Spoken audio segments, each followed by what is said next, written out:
ఆంధ్రప్రదేశ్ రాష్ట్రంలో వర్షాలు వరదలకు వాటిల్లిన అపార నష్టంపై వరదల కారణంగా ముంపుకు గురైన వారిని ఆదుకోవటం కోసం సినీ రాజకీయ రంగాల ప్రముఖులే కాదు వ్యాపారవేత్తలు కూడా స్పందిస్తున్నారు. ఇదే బాటలో తాజాగా ఆంధ్రప్రదేశ్ రాష్ట్రానికి లలిత జ్యువెలర్స్ అధినేత కిరణ్ భారీ వరద సహాయాన్ని ప్రకటించారు. ఈ సందర్భంగా ఆయన మాట్లాడుతూ 74 ఏళ్ల వయసులో కూడా సీఎం చంద్రబాబు ప్రజల కోసం కష్టపడుతున్నారన్నారు.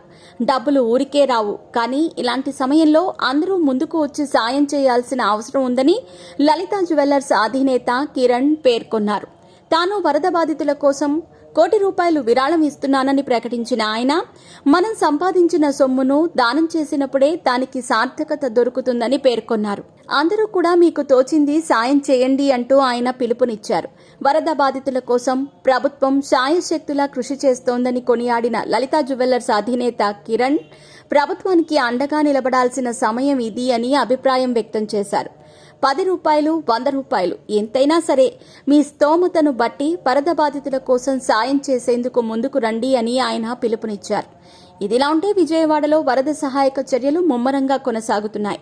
మరోవైపు ఏపీలో మళ్లీ వర్షాలు కురుస్తున్నప్పటికీ ప్రభుత్వ యంత్రాంగం మాత్రం సహాయక కార్యక్రమాలలో నిమగ్నమైంది.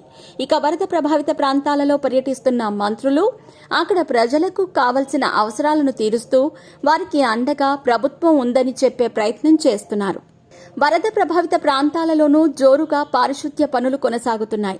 విజయవాడలోని 149 సచివాలయాల్లో సోమవారం సాయంత్రం 4 గంటల వరకు 66 సచివాలయాల్లో పూర్తిగా 100% పారిశుద్ధ్య నిర్వహణ జరిగిందని పురపాలక మరియు పట్టణాభివృద్ధి శాఖ నుంచి 32 ఐఏఎస్ ఆఫీసర్లు, వార్డు స్పెషల్ ఆఫీసర్లుగా 149 ఆఫీసర్లు, వార్డు సచివాలయ స్పెషల్ ఆఫీసర్లుగా పనిచేస్తున్నారని అన్నారు. 62 పారిశుద్ధ్య నోడల్ ఆఫీసర్లు, 950 శానిటేషన్ సూపర్వైజర్లు, 6830 పారిశుద్ధ్య కార్మికులతో ప్రతిరోజు వరద ప్రభావిత ప్రాంతాలలో పారిశుద్ధ్య నిర్వహణ శరవేగంగా జరుగుతుందని విజయవాడ కమిషనర్ ధ్యానచంద్ర అన్నారు. అతి త్వరలో వరద ప్రభావితమైన మిగిలిన సచివాలయాల్లో కూడా 100% పారిశుద్ధ్య నిర్వహణ పూర్తి చేస్తామని ఆయన పేర్కొన్నారు.